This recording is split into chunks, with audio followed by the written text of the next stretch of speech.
You said you were letting off some steam today because you were upset about the Alec Baldwin controversy, I guess. And this all happened like this weekend. I've been talking about it. I was in Nashville. I was at it's called the Truth About Cancer Live. It was a medical freedom convention. And this is so funny to say this sentence, but my buddy Kristen Davis, who also works with Roger Stone, was like, "Hey, come like do a media booth." I'm like, "I've never done a media booth. Like I do podcasts. I tell dick jokes You on were a stage." booth babe? Yeah, now I'm a booth babe. I had to get Nice. a banner made. But the point is, like, not to just drop all these names for no reason, but I was talking to like Roger Stone's bodyguard, and he was, and as well as Mike Smith, who created Out of Shadows, and they both were just going on and on about like, yeah, this is real fishy. So many checks have to be done by so many people. The gun has to be handled and looked over by. There's so many steps that have to happen before an actor actually picks one up. So it sounds like maybe it might be something a little squirrely going on here. And then I've heard whispers that like the cinematographer that was killed, like her husband was like working at the law firm that's like going against the Clintons, but I haven't looked. I need to look more into that. That's what I've been hearing. We're going into serious conspiracy land. Yeah, no, I've had friends that have worked on sets as well. Obviously, there's like a ton of filming in Vancouver.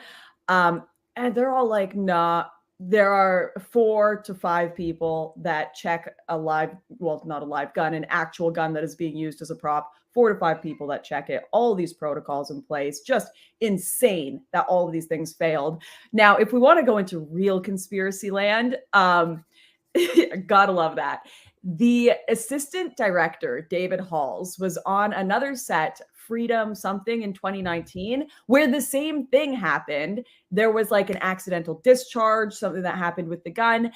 And it hit one of the sound crew and he was injured, had to go to the hospital. And this is like just rarely happens in Hollywood in general. So David Halls was fired immediately from that set, which should have happened on Baldwin's production of Rust the first time there were these issues with the gun, because there were 2, they say misfires in the media, but I think they mean accidental discharge. All of the terminology for guns in the media right now is completely wrong. They're getting it all wrong, but everyone should have been fired that was in charge of that immediately then. Really? Yeah, so that didn't happen. So now if we want to go real conspiracy, I was watching a true crime podcast the other day about a nurse who would kind of get a kick out of patients almost dying and then saving their life, but not enough people were coming in and actually dying.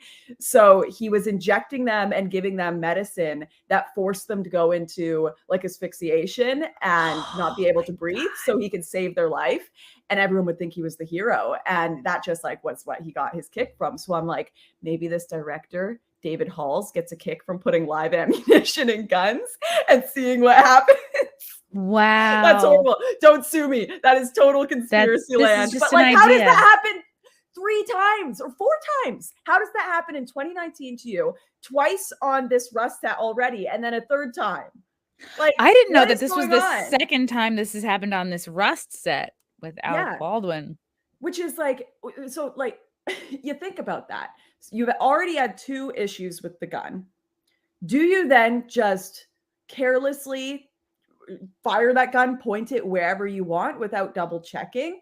It would be one thing to say, you know, I have had a 100% clear record, no bad experiences with this armorer, no bad experiences on this set or in my career. So I wasn't even thinking. And that was actually my initial assumption, that Baldwin had never had an issue like that. So he's like, yeah, just point the gun, no worries. And then I looked into it more and I was like, no, there were so many red flags here. In fact, the first armorer asked to work on the Rust set said no to them because before they had even started filming, he said he could see red flags. They didn't want him to have an assistant. They wanted to cut budget on that. So I don't know. I like how you say flags.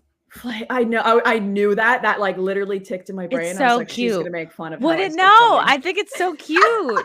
Is that a Canadian tick? It is. Flags, bags, drag. Like, I don't. How do you say it? Say flag. Flag. Well, now, okay. Yeah, now you're saying it. Pledge allegiance to the flag. Yeah, I say it flag, like a flat A. I hear people say like flag. It's Fashion Week. We have lots of flags.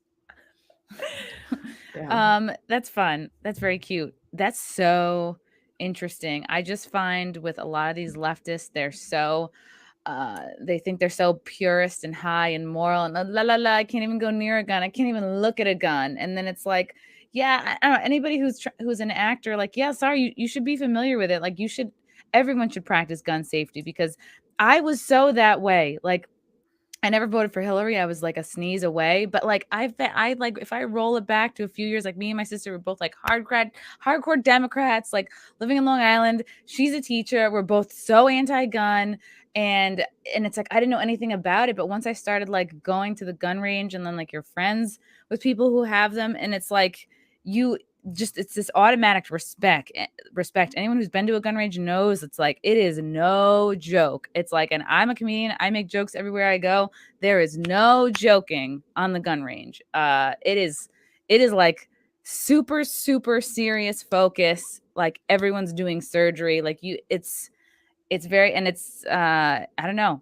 I've never met there's just the more respect and seriousness around guns than anybody else. And then it feels like so many people on the left are just like, they don't know anything about them, but they feel so confident speaking about them. And I've heard a lot of people, like, especially in the media, like they get it wrong. Like just when they describe them, the way they talk about different types of guns and ammo, and they don't know what the difference between like magazines or bump stocks are or whatever. I mean, I'm not an expert either, but if you're supposed to be reporting about a thing. The very simple thing, like calling it a prop gun in the media. Yes, technically a real gun can be a prop gun if it's used as a prop. So all of these people, I swear, I see thousands of people commenting on this every day that are like, I just don't understand how a prop gun could fire. Clearly, Alec Baldwin was given a real gun when he should have been given a prop gun. And it's like, no. They must have had them next to each other. Whoopsie doops. Yeah, no, it's so like people don't even know literally the most basic fact that no, the prop gun the media are talking about was a real gun. And they were only using real guns on the set. Everyone knew they were real guns. Alec knew it was a real gun. And the location manager from Rust and other Rust crew members have come out publicly and stated, actually within our own set protocol, the actor has to check the gun. So there are 4 people. First one is obviously the armorer. Second is the assistant director. Third, they show it to the hand grip, which is the person who is holding the camera. And this is like protocol for if they are going to point the gun towards or near the camera. They usually use movie magic and point it like to the side of the camera, so it's not actually pointed at anyone. So they show the person behind the camera, and then the actor checks, and they all make sure there's nothing in it, not going to hurt anybody. So first 2 failed, obviously, assistant director, armorer. They didn't show the grip hand, which would have been Helena Hutchins. She was behind the camera, right? And then Baldwin didn't check. So all four. How does that happen? How does that, like... I'm mind boggled. Yeah, I've heard people say like, well, why wasn't it accidentally fired at the camera? Why would it be fired at her? Why wouldn't it have been accidentally fired at like a fellow actor? Like, and then I read it, I think it was Michael Malice's thread. It's that he may have been joking around, like, oh, you want me to do this take again? I'm going to fire it at you. Like that supposedly happened just before it went down. Yeah, the little information that's coming out here and there. That one I haven't seen. I've seen it as like a rumor. I haven't seen it confirmed anywhere. One thing that TMZ did report, and they've reported it as fact, and I would be surprised if they did that without anything behind it. They said that the guns were being used for like kicks and giggles can shooting offset with real ammo, which like, to me, if that was being allowed to happen on the site and people knew about it and they proved that, which would make sense why real ammo was being mixed up in things, there is going to be like some serious legal repercussions for everyone involved in that, including obviously Baldwin, because he was the producer. Everyone that touched that gun and everyone that knew about that offset shooting and real ammo being mixed into things is going to be in trouble for sure, in my opinion. Interesting. Glad to see Lauren here. How bad do you think it will get, since Alec Baldwin is not just the star, but the producer as well? He's responsible for the set. I always take a minute to consider when someone is rich and powerful, because when people are rich and powerful, they usually can control a lot of factors. So I saw, this is when I knew that the scales may be tipped in a certain direction, was when I saw Candace Owens put out her apology. And I think Candace Owens calling Alec Baldwin a murderer was obviously an incorrect statement, because even so, it would be like accidental manslaughter or whatever, if you want to put it to the extreme. Like, it wasn't deliberate, thought out murder. But regardless, Candace Owens isn't usually one to apologize. She says her thoughts and she's like, there you go. You guys take it or leave it. Do what you want with it. And she came out and apologized and said, I actually meant killed, not murder. So that clicked the little thing in my brain that was like, ooh, they have got their lawyers. They've got the whole PR team on this hardcore. They would be messaging every single media outlet saying, you talk about the assistant producer, you talk about the armorer, you do not talk about Alec, you don't say XYZ, you don't blame him, get people in courts, get everyone we know, contact them, lawyers. They would have, all hands on deck on this. So right. In my opinion, if they look at the actual precautions that should have been done on set, Alec would get in trouble for sure. He was supposed to check the gun. It's his production. So many complaints, insane. So I think 100% get in trouble for something. But I'm very careful when the scales are this tipped. You just can't tell what's going to happen. Look at how long Harvey Weinstein got to diddle around with what he did. With endless no diddling. Yeah, endless diddling. Constant. He was ABD, always be diddling. You can diddle whenever and whoever you want if you have enough money. Apparently, that's totally how it works. You can look at the media. You could have a whole island dedicated to diddling. You a diddling island. Mm-hmm. Yeah, you look at like Prince Andrew, and you wonder. You sit there, and I'm like, why the hell are you guys talking about random ass YouTubers no one cares about that have no power, and being like, why is this YouTuber saying something that is barely even, offensive? It's racist. When you could be talking about the most powerful people on earth diddling kids, and it's like, they could sue me. Yeah, aren't they? Didn't they all but totally drop following up with the Prince Andrew thing? Like, everything I've read has been like, yeah, we're kind of let this go. Yeah. Well, yeah, it's exactly it. Once you can afford lawyers to sue a company, it all really tilted the scales after Gawker. So once Gawker was shut down by that lawsuit backed by Teal and who was the guy? Hulk I don't know Hogan? anything about this. Okay. Anyways, Gawker was shut down by for defamation or slander of a famous public figure. I saw a complete tilt in the media because they realized we need sensational, basically bullshit headlines in order to get clicks, because it's a competition of who can put out the most sensational shit. And the most sensational stuff is going to be fake. So they're like, we need this, but we also need to say it about people who people care about. But apparently when we say it about people who people care about, they're famous and have money and can sue us. So how are we going to fix this problem? Wow.